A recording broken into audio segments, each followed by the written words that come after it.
dari Kalimantan Barat. Ya. Bersamaan dengan ibu tadi?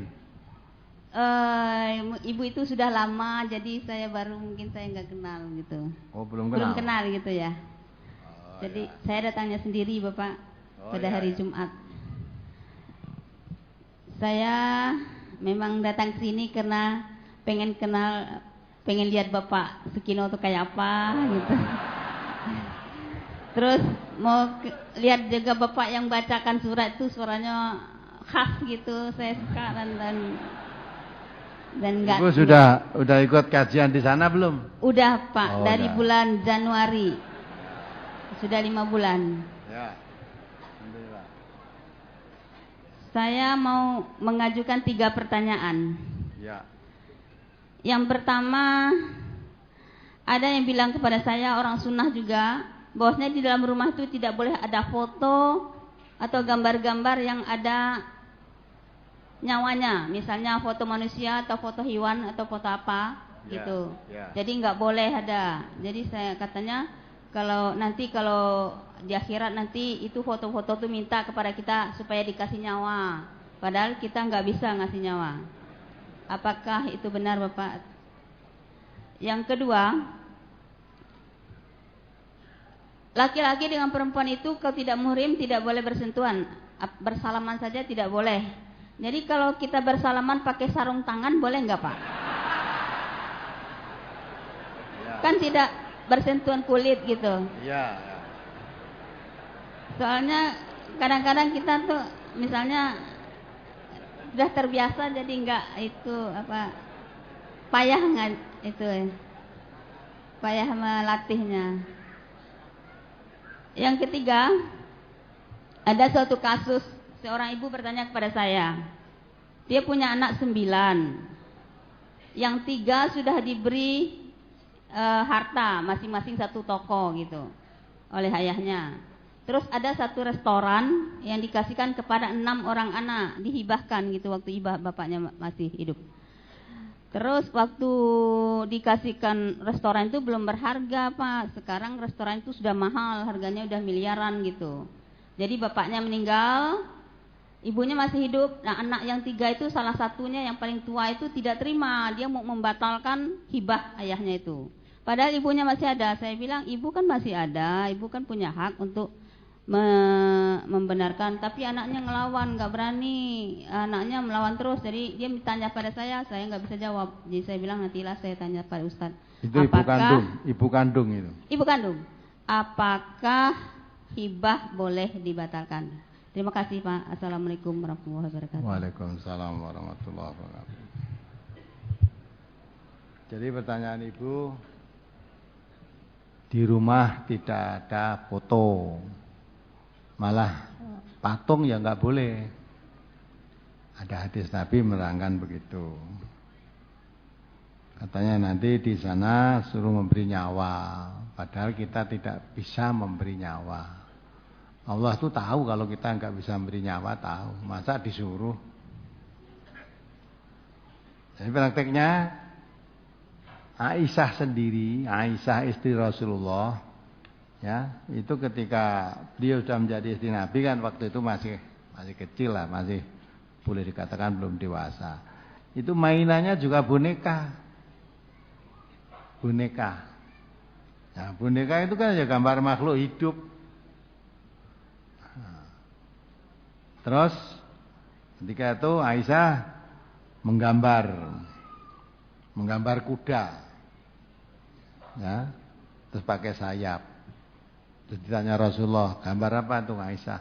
Kuda ya Rasulullah. Nah kuda kok pakai sayap? Nah itu. Nah padahal kuda itu kan juga binatang yang bernyawa. Mana mungkin kalau itu Nabi melarang, istrinya sendiri malah gambar kuda. Istrinya sendiri mainannya boneka. Ya, kan nggak mungkin toh. Jadi itu memang ada hadisnya seperti itu. Tetapi pemahamannya kalau dipaham wungkul begitu saja susah. Orang mau jadi dokter itu sulit. Ya. Sebab kamu mempelajari urat-urat otot manusia atau organ tubuh manusia, apa manusia langsung apa pakai gambar? Pakai gambar. Nek manusia langsung sapa sing gelem dienggo pelajaran? Ya. Ini gambar manusia.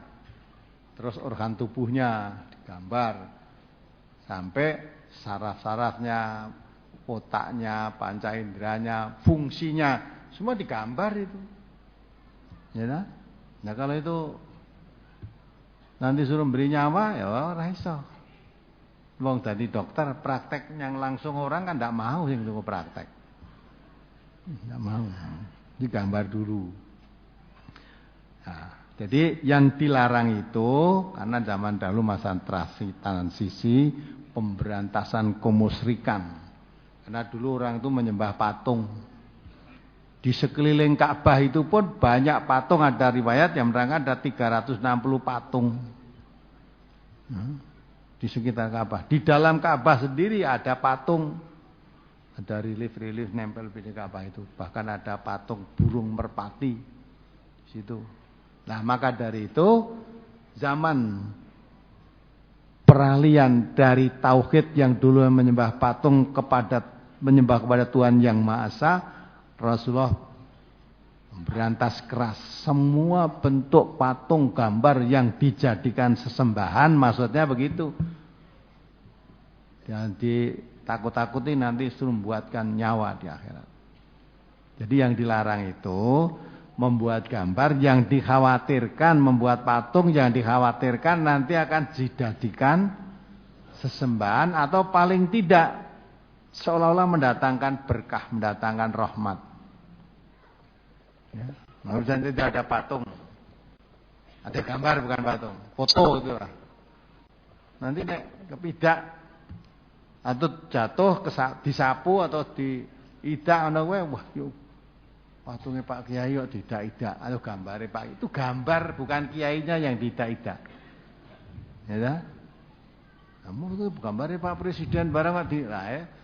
Jadi kalender itu banyak ada gambarnya Pak Presiden, ada gambar saya. Ya sudah tidak pakai ya. Disuwek mungkin dibakar, mungkin didak-idak. Ora kok ngenyek presiden, ini kalender yang sudah tidak laku. Jadi kalau gambar-gambar yang untuk semacam itu tidak apa-apa. Tapi kalau masih memahami pokoknya gambar apa aja yang punya nyawa suruh beri nyawa, ya sudah. Maka ada yang menggambar itu, gambar ikan itu tanpa kepala. Ya. Karena apa? Nanti kalau pakai kepala kan berarti ada nyawanya. Oh, tanpa kepala berarti kamu gambar ikan mati gitu. Ya sudah, jadi kalau memang kamu berpendapat begitu ya silahkan. Sehingga mana itu ya silahkan. Tidak usah gambar-gambar yang begitu. Tapi yang mempunyai pemahaman yang dilarang itu gambar yang dikhawatirkan akan menjadi sesembahan atau paling tidak itu mendatangkan berkahnya yang membawa kepada kemusyrikan, nah itu yang dilarang. Patung ya begitu, nek patung di rumah disembah-sembah atau seolah-olah patung itu ada kekuatan gaibnya di situ ya dilarang. Tapi kalau patung sekedar ya untuk hiasan, sekarang malah di rumah-rumah itu ada kalanya ada patung ya. Untuk itu tukang rokok itu asbak itu ya asbak itu ditambah gambar apa nggon patung itu loh. Ada kan? Asbak ada tegesan rokok itu dibentuk seperti patung itu juga. Kalau untuk itu kan tidak mungkin sembah-sembahan, nah itu boleh. Tapi yang mengatakan tetap tidak boleh ya sudah saling menghormati gitu lah. Ya itu mengenai yang pertama, yang kedua salaman dengan memakai sarung tangan. Itu tidak boleh Bu, ya laki perempuan kalau gitu jangan diakali terus nganggo sarung tangan ora sentuhan kok. Nanti kalau mau ciuman ya nganggo cadar. Ya, nganggo cadar ciuman lah. Oh, itu kan. Nah, maka itulah tidak boleh. Maksudnya jangan kamu mendekati perbuatan yang membawa kalau diteruskan akhirnya membawa kepada zina. Sekarang itu kalau orang salaman tidak hanya tangan, ada kala salam pipi kok sekarang. Kamu lihat kan TV-TV itu. Salaman ora ambung-ambungan malah. Nah, sudah enggak. Jadi itu tetap itu termasuk takrobuz zina, itu diharamkan, tidak boleh. Hibah, ya. Kalau orang tua menghibahkan ketika masih hidup, hibah itu ketika masih hidup, ya. Itu sudah dihibahkan pada anaknya, ya sudah hak dan miliknya dia. Tapi kalau menghibahkannya nanti kalau sudah mati meling, besok kalau saya sudah mati, nah yang sana itu untuk kamu, besok kalau saya sudah mati, ya itu nggak boleh karena kalau sudah mati itu bukan miliknya. Kalau kamu sudah mati itu yang ditinggalkan menjadi haknya ahli waris, terus kamu mau hibahkan semua, yang lain tidak diberi itu gimana? Ya maka itu kalau sudah mati memang sudah bukan milikmu, mau kamu berikan semua bisa saja kamu tidak pakai, tapi ahli warisnya yang mempunyai hak itu yang tidak terima. Ya, kecuali kalau masih hidup dihibahkan. Silahkan kalau masih hidup saya punya tanah tak hibahkan ini gedung Masjid Tafsir sana, sudah dibalik nama sekali sertifikatnya. Jadi ketika hidup ini coba naik mati aku, kayak nokono lah, sing duwe waris ndak terima. Pantas kamu memberikan ini, kamu sudah punya, ndak butuh. Kamu sudah tidak butuh tanah luas, butuhmu hanya tanah semeter 2 meter gitu. Nah itu, maka kalau hibah itu ketika masih hidup, semuanya anak-anak tahu juga, ditarik kembali itu yang namanya hibah. Kata Nabi seperti orang yang meludah kemudian ditarik kembali. Tapi kalau hibah itu dari orang tua misalnya kepada anak, terus orang tua minta kembali, boleh. Ya, karena ayah memberikan kepada anaknya sesuatu, maksudnya supaya dimanfaatkan. Ternyata akhirnya malah untuk maksiat. Ya akhirnya tarik kembali oleh ayah. Yang narik ayahnya yang masih hidup tadi, yang menghibahkan. Itu tidak masalah, boleh. Pemberian orang tua kepada anaknya minta kembali boleh. Karena dipandang tidak sesuai dengan amanat yang diberikan.